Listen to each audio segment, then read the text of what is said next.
This is SpaceTime, Series 24, Episode 100. Coming up on SpaceTime, the possible detection of a new type of gravitational wave, a break discovered in one of the Milky Way's majestic spiral arms, and the fastest asteroid ever seen. All that and more coming up on SpaceTime. Welcome to SpaceTime with Stuart Gary.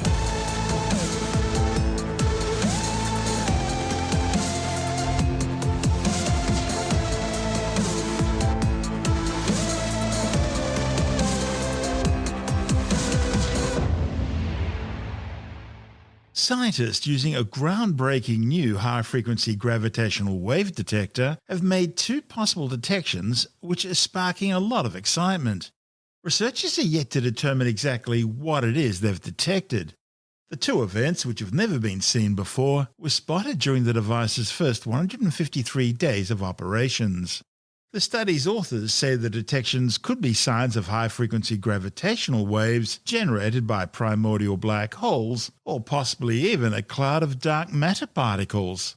Gravitational waves were first predicted by Albert Einstein, who theorized that the movement of astronomical objects could cause waves in space-time curvature, sending ripples through the universe, almost like the waves caused by stones dropped in a flat pond. Like so much of his work, Einstein's prediction was proven correct in 2015 when a gravitational wave signal was detected for the first time by LIGO, the Laser Interferometer Gravitational Wave Observatory. Now, these were what's known as low-frequency gravitational waves, which are caused by things like merging neutron stars and black holes. LIGO comprises two identical facilities located at Livingston, Louisiana and Hanford, Washington State.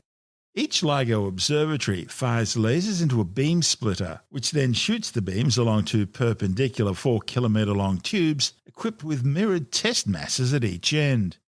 The reflected laser light is then sent back to the detector, where eventually they should theoretically recombine.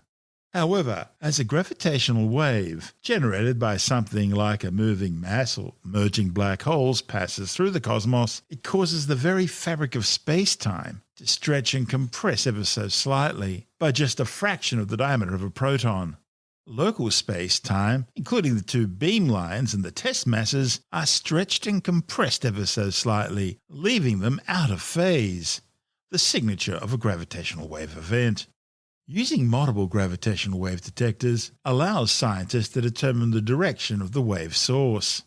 A third detector called Virgo, which is located near Pisa in northern Italy, has further improved detection, while a fourth observatory, Japan's Kamioka gravitational wave detector, is the first to be built underground. However, there are a number of hypotheses which suggest that primordial black holes, and possibly even dark matter, might also generate gravitational waves, but at higher frequencies, and this would require a different type of gravitational wave detection. The new detector, developed by the Australian Research Council's Centre of Excellence for Dark Matter Particle Physics and the University of Western Australia, uses an experimental quartz crystal bulk acoustic wave resonator. The detector centers around a quartz crystal disk, which vibrates at high frequencies due to acoustic waves traveling through the device. And these waves induce electric charge across the quartz disk, which are detected through conducting plates on the disk's outer surfaces. The resonator is connected to a superconducting quantum interference device, which acts as an extremely sensitive amplifier for the low-voltage signal from the bulk acoustic wave resonator. The assembly was then placed in multiple radiation shields to protect it from stray electromagnetic fields and cooled to a low temperature to allow low-energy acoustic vibrations from the quartz crystal to be detected as large voltages using the amplifier.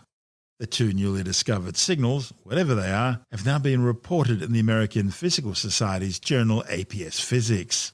One of the study's authors, Professor Michael Tobar from the University of Western Australia and the ARC Centre for Excellence in Dark Matter Particle Physics, says the team are now working to determine the actual nature of the signal, potentially confirming the detection of high-frequency gravitational waves. Of course, gravitational waves are just one possible candidate. Other possibilities include the presence of charged particles or mechanical stress buildup, a meteor event, or even an internal atomic process. Still, Tobar says it's exciting because this event has shown that the new detector is sensitive and giving results. But of course now scientists need to determine exactly what it is those results mean. This equipment is one of only 2 currently active in the world searching for high-frequency gravitational waves. And Tobar and colleagues have plans to extend the research, looking for even higher frequencies, where no other experiments have looked before. He says the next generation of experiment will involve cloning the existing detector and also a muon detector sensitive to cosmic particles. And if the 2 detectors find the presence of gravitational waves, that would be exciting. So what happens, this is more akin to what's known as a resonant detector, resonant bar detector, where LIGO is a free mass detector. So what happens is that it's more like a mass spring system. And if that mass spring system is oscillating just due to ambient noise, like thermodynamics around it, just the KT of energy, if there's an extra energy comes in and kicks it, the resonator will start oscillating at a bigger amplitude and respond to that kick.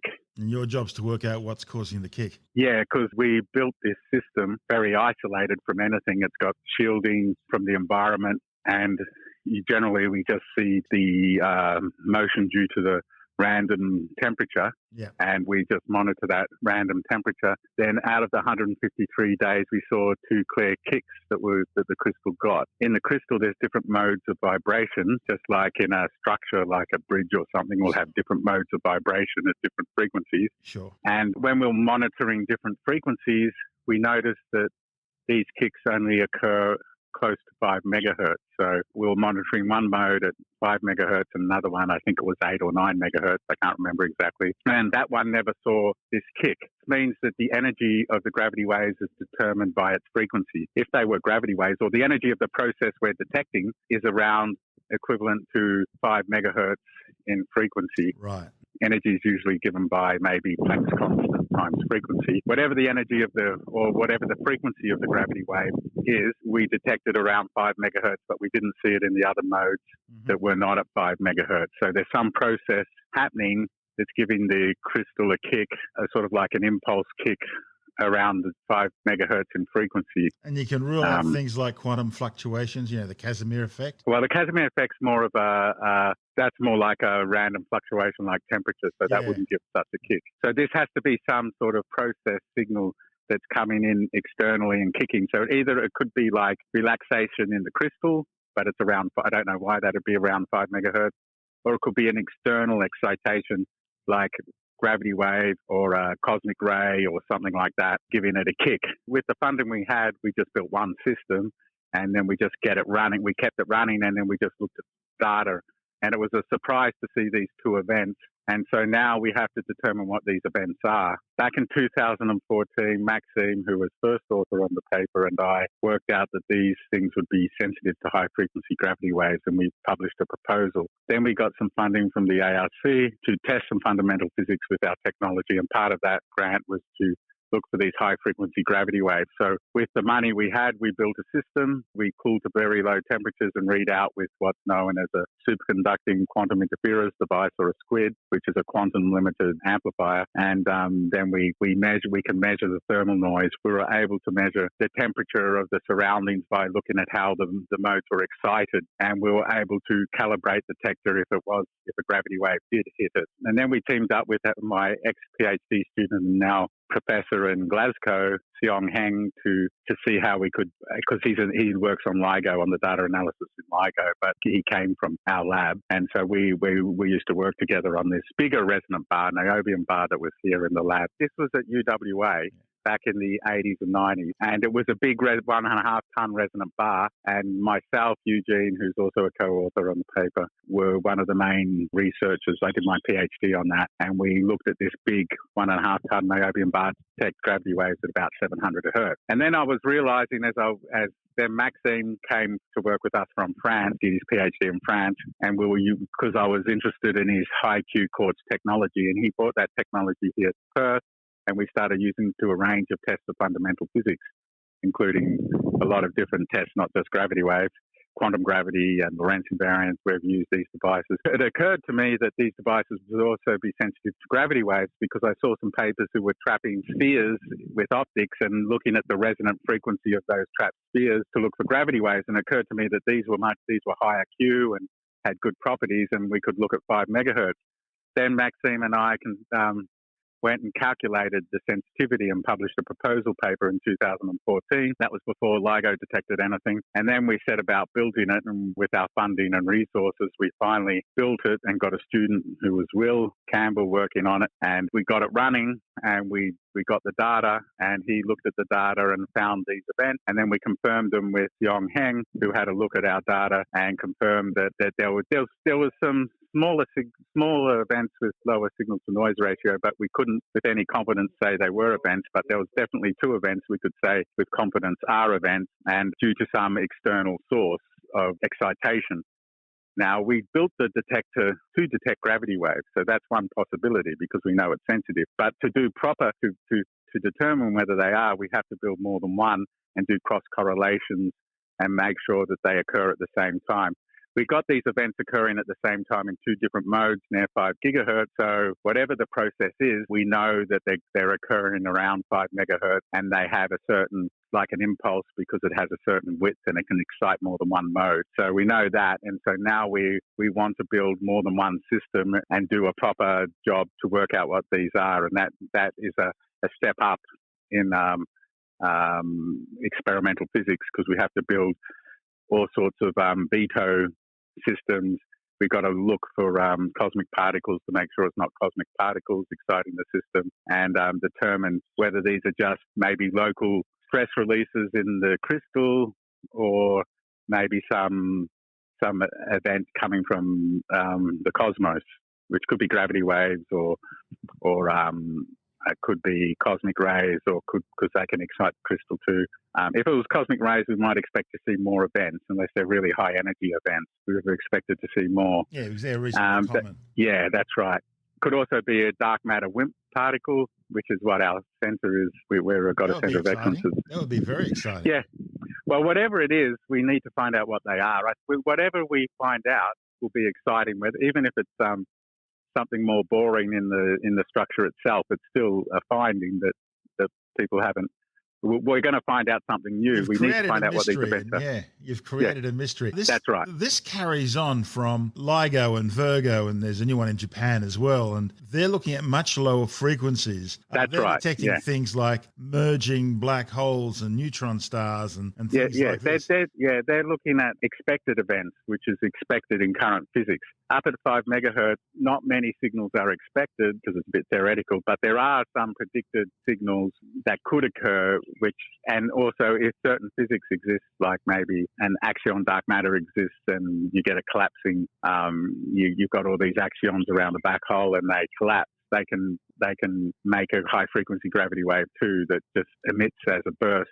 So there is now a group that is looking for high frequency gravity waves. There's a consortium, a worldwide consortium, which we're part of. They're looking for anywhere between a megahertz up to gigahertz high frequency gravity waves, which, if detected, will be new, which will be totally new physics. It's just like when high frequency electromagnetic radiation was discovered, gamma rays, that wasn't expected, but it led to a whole new astronomy. So we know gravity waves exist, so we should look for high frequency too, because if we discover them, it's a major finding in physics and will lead to major people thinking about what they are. So this is why we're pursuing this work. We have the technology to do it, and we find it interesting to do. And so now you've got to build another one, and the testing equipment to be able to compare the two and see what you see. That's right. Well, what we want to do is build 3, and we want to read out more than one mode. We in principle, we can use FPGAs and read out 16 modes at a time in one crystal. And if we had 3 such detectors reading out all those modes, we'll get all the information we need to try and determine what these events are. That's Professor Michael Tobar from the Australian Research Council's Centre of Excellence in Dark Matter Particle Physics and the University of Western Australia. And this is SpaceTime. Still to come, a break discovered in one of the Milky Way's majestic spiral arms, and the fastest asteroid ever seen. All that and more still to come on SpaceTime.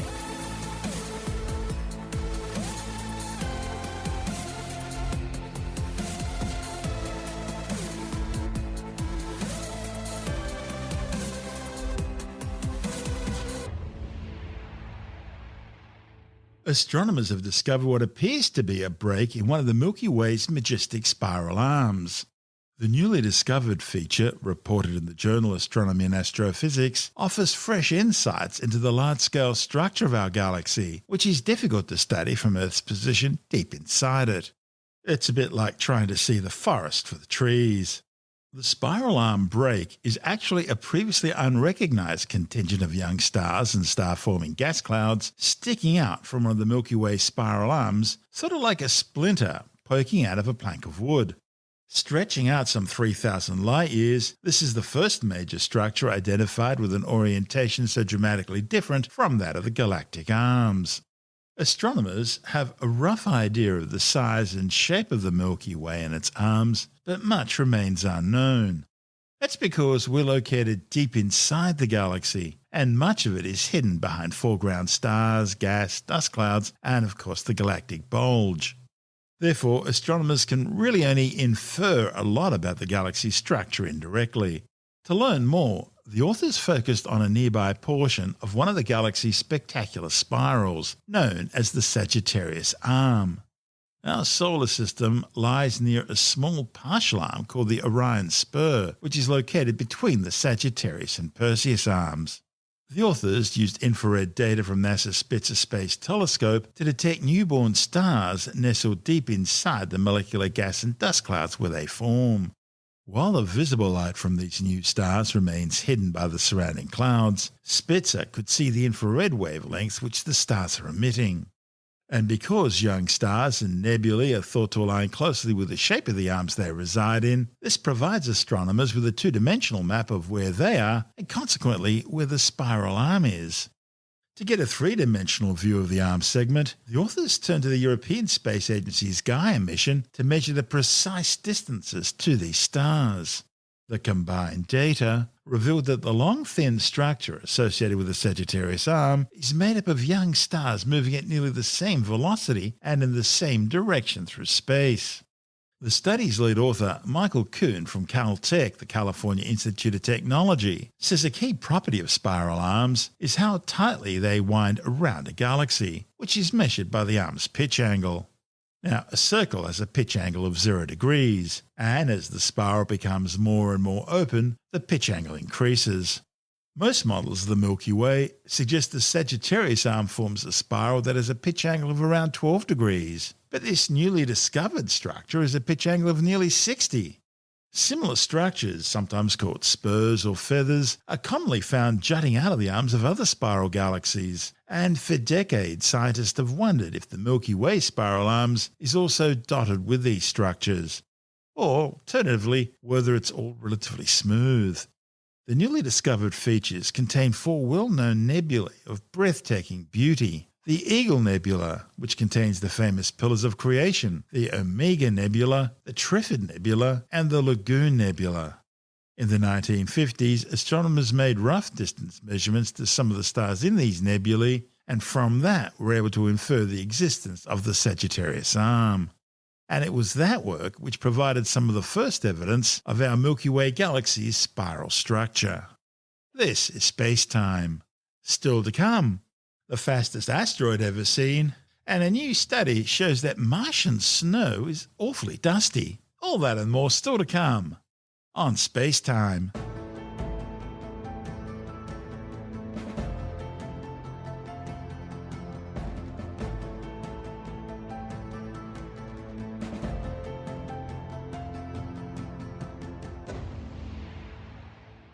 Astronomers have discovered the fastest asteroid ever seen.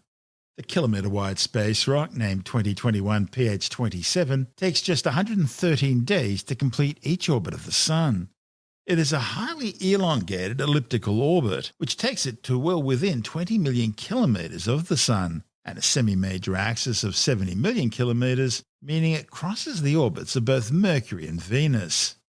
Only the planet Mercury is known to have a shorter orbit and semi-major axis. It takes just 88 days to orbit the Sun. But the asteroid swings in much closer. So close, in fact, that the Sun's massive gravitational field causes it to experience the largest general relativistic effects of any known solar system object. Being so close also means its surface temperature is awfully high, exceeding 500 degrees Celsius. Astronomers discovered the asteroid using the 570 megapixel dark energy camera in Chile. 2021 PH27 is believed to be one of around 20 known Atira asteroids, whose orbits are completely interior of Earth's orbit around the Sun. Scientists think it probably began its life in the main asteroid belt between Mars and Jupiter, but then got dislodged by gravitational perturbations and disturbances and thrown in towards the inner planets, eventually drawing closer and closer to the Sun. However, its high orbital inclination of 32 degrees compared to the ecliptic suggests it might instead be an extinct comet from the outer solar system. Future observations of 2021 PH27 will shed more light on its origins. From the little we can tell so far, its orbit's probably very unstable over long periods of time, meaning it will likely eventually either collide with Mercury, Venus or the Sun, or be ejected out from the inner solar system by the gravitational influence of the inner planets. Its discovery is somewhat of a triumph. See, astronomers have a hard time finding these interior asteroids because they're often hidden by the intense glare of the Sun. And their survival rate isn't all that great either. See, when they get so close to the Sun, they experience a variety of stresses, such as thermal stresses from the Sun's heat and physical stresses from gravitational tidal forces. These stresses could cause some of the more fragile asteroids to break apart. Understanding the population of asteroids interior of Earth's orbit around the Sun is important in order to complete the census of near-Earth asteroids, including some of the most likely Earth impactors that may approach the Earth during daylight and so would not easily be discovered. Because 2021 PH27 is so close to the Sun's massive gravitational field, it experiences some of the largest general relativistic effects of any known solar system object. This reveals itself as a slight angular deviation in the asteroid's elliptical orbit over time, a movement known as precession, which amounts to about 1 arc-minute per century. But we'll have to wait to find out more. See, the asteroid's now entering what's known as solar conjunction, when from our point of view here on Earth, it'll be seen to move behind the Sun, making observation impossible. Still, it's expected to return to visibility from Earth early in the new year, when new observations will be made to determine its orbit in more detail, at which time the asteroid will also be given an official name. This is SpaceTime. Still to come, a new study confirms that Martian snow is very dusty, and later in the science report, discovery of a concerning new variant of COVID-19. All that and more still to come on SpaceTime.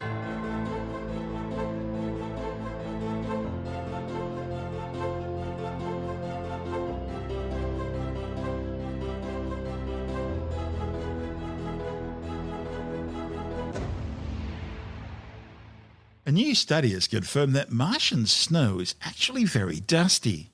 The findings, reported in the Journal of Geophysical Research, Planets, looked at the grain size of the dust in the red planet snow cover. These measurements are crucial in helping scientists determine how old the ice is and therefore how it was deposited. The findings are based on combining data from NASA's Phoenix Mars lander mission and the agency's Mars Reconnaissance Orbiter, together with computer simulations used to predict snow and glacial ice brightness on Earth. The data allowed scientists to successfully match the brightness of the Martian ice and determine its dust content. One of the study's authors, Aditya Kula from Arizona State University, says because Mars is a dusty planet, much of its ice is also dusty and much darker than fresh snow seen on Earth. And the thing is, the dustier the ice is, the darker it is, and thus the warmer the ice gets, which can affect both its stability and its evolution through time.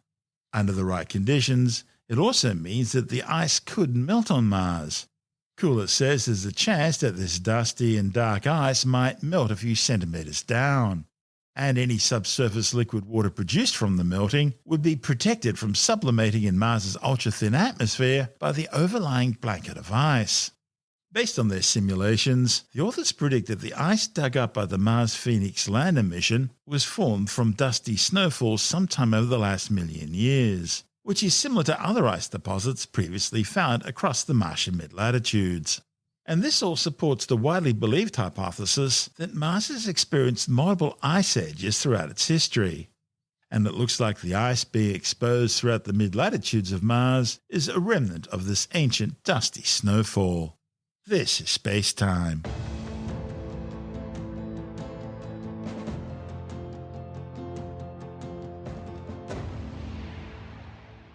And time now to take a brief look at some of the other stories making news in science this week with a science report. Scientists have discovered a potentially new COVID-19 variant of interest, which they're classifying as C12. The mutation was first detected in South Africa back in May and has since spread to at least 7 other countries spanning Africa, Europe, Asia and New Zealand. A yet-to-be peer-reviewed study of the new variant, reported in the journal medRxiv, suggests that it's accumulated a high number of mutations, many already identified in the 4 primary variants of concern, alpha, beta, gamma and delta. But the authors warned there are also additional mutations which provide a fresh cause of concern. The World Health Organization says more than 8 million people have been killed by the COVID-19 coronavirus, with over 4.6 million confirmed fatalities and some 230 million people infected since the deadly disease was first spread out of Wuhan, China. A new study claims that people can change their sexual orientation once they're shown data indicating that sexuality exists on a spectrum. The findings, published in the journal Scientific Reports, are based on a sample of 460 individuals, including 232 females and 228 males, all of whom identified as being straight prior to the study. The subjects were each then given 2 short scientific papers to read. One of the papers claimed there are many graduations of sexual attraction towards men and women, and people can fall anywhere along the continuum, from exclusive attraction to males to exclusive attraction to females. The other paper claims sexual orientation can change over time, and thus be fluid. Compared to a control group, after reading the first article, participants were 28% more likely to identify as non-exclusively heterosexual and 19% more likely to indicate they were willing to engage in same-sex sexual activities. Similar, though slightly weaker effects were found when people read that sexual orientation is better characterized as fluid rather than stable throughout life. Paleontologists have identified 2 new species of dinosaur discovered in the Appalachian Mountains. The dinosaurs, reported in the journal Royal Society Open Science, both date back some 85 million years to the late Cretaceous. One of the specimens is a large meat-eating theropod related to Tyrannosaur. It consists of a partial skeleton of a large predatory theropod, with some identification markers suggesting it's probably a Tyrannosaur. The specimen contains several features in its hind limbs similar to Droptosaurus, and it has massive claws on its forearms very unlike Tyrannosaurus rex. The other discovery is that of the partial skeleton of a plant-eating hadrosaur, which is providing important information on the evolution of the dinosaur's shoulder girdle. A new study has found that on average, people are swearing less now than what they were back in the 1990s. The findings, reported in the journal Text and Talk, looked at how swearing's changed in casual British English conversation between 1994 and 2014. Researchers compared the use of 16 of the UK's most common swear words, finding that people are swearing 27.6% less now than what they were back in the 1990s. In fact, swearing was down from 1,822 words per million spoken in 1994 to just 1,320 words per million in 2014. Researchers also found that the F word has finally overtaken bloody as the most popular expletive in the UK. Both have dropped in overall usage, but the F word was only down slightly, whereas bloody has seen an 80% fall in popularity. And that's left the door open for the S word to move up into second place, doubling in usage. Researchers also found that men are still far more likely to swear than women, and one's use of expletives tends to peak in your 20s. And while the use of obscene language is commonly seen as a sign that the speaker lacks vocabulary or even intelligence, numerous studies have shown that swearing relieves stress and has been linked with traits of verbal fluency, openness and honesty. The dunning-kruger effect is a well-known hypothetical conjunctive bias, stating that people with a low understanding of a subject or task tend to overestimate their own ability to know that subject or perform that task. Conversely, people with a lot of knowledge about an issue tend to underestimate their own ability to understand the issue. The effect is named after psychologists David Dunning and dunning-kruger, and it best demonstrates the ability of some people to objectively evaluate their own level of competence. Tim Mendham from Australian Skeptics says it explains why people who believe in things like UFO and COVID-19 conspiracy theories are so confident about their facts. Basically, it's a topic which crops up quite a lot as to why people believe things. And there's individual motivations of things they've seen or things they've experienced convince them that a certain paranormal event or a UFO or whatever is happening. There's also the idea of what's called the dunning-kruger effect, which is basically that people who don't have a lot of knowledge exaggerate to themselves, convince themselves that they have a lot more knowledge, so they understand things more. The reverse is also true, that people who do actually have a lot of knowledge or skills are more modest, even concerned that they don't have enough skills. So you get this sort of discontinuity between what you can do and what you can't do. And the suggestion is that people who don't have a lot of training in critical thinking or whatever, and you can call that education if you want to go down that path, have more confidence in what they believe than people who do have more training. Perhaps people with more training are exposed to more alternative explanations of things, or just uncertainty, if you like, about our knowledge. And in science would say nothing's 100% known in science, so the uncertainty is part of science, and that's a good thing because it encourages us to keep trying. But in some places where you have lower education, you have a greater confidence in your belief, and that includes paranormal and UFOs. Of course, it's not only people of low intelligence, to explain more perhaps education. There are people with very high intelligence, but as soon as they get outside their area, they might then fall for the three-card trick and believe all sorts of strange things. And that's the Nobel laureate syndrome, yes. Nobel laureates we've published in our magazine about people who are well-known scientists receive the Nobel Prize for their work in a particular area, but take one step to one side, or they're past their use-by date, or they've retired or whatever, and they don't show the same critical thinking about everything, and they will endorse the strangest things going. But because they're Nobel Prize winners, there's a certain imprimatur to what they're saying. So people say, oh, he must be true, he's a Nobel Prize winner. Well, the thing about the skeptics is you find that intelligence is not equal critical thinking necessarily. That's Tim Mendham from Australian Skeptics.